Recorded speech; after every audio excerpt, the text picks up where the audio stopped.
As a manager, I have a responsibility to ensure that my staff are safe to practice. It's crucial that managers check that their staff have renewed and are on the register for HCPC and see sight of that registration.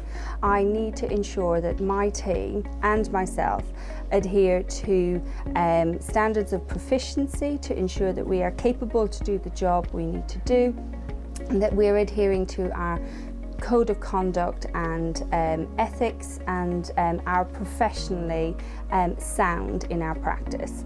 Those guidance offer me a framework in which to review their practice and my own practice to ensure that actually patients are receiving the best quality care at all times. I always check to make sure that all my staff are registered with HCPC.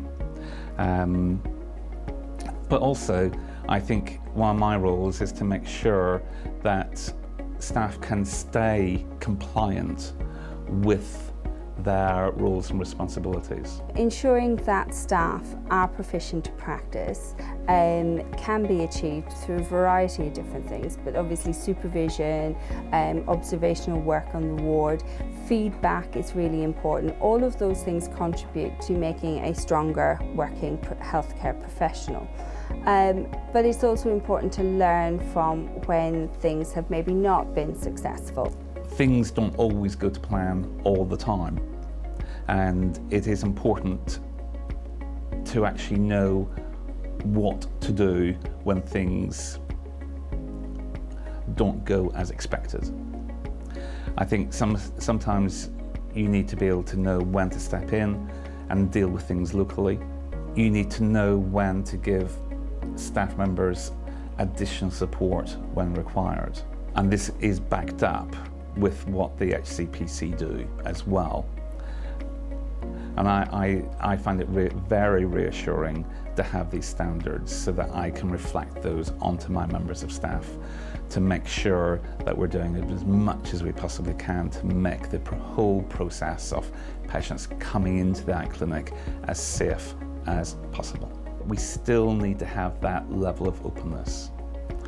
I would like to think that all my staff have the confidence in me that I will always listen to them.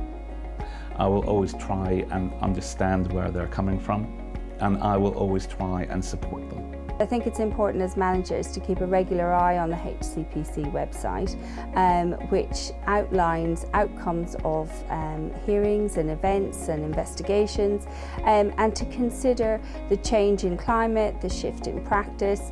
Is there anything that needs to be considered in your own workplace, and then cascading that information to your workforce to ensure that everyone is aware of where we're at, especially I think when consultations come out, when there is new guidance that appears, that actually we are sharing information. So I think it is important for managers to ensure that they are familiar with the website and familiar with the various different sections of it that can actually give you a breadth of information that can be quite useful in the workplace.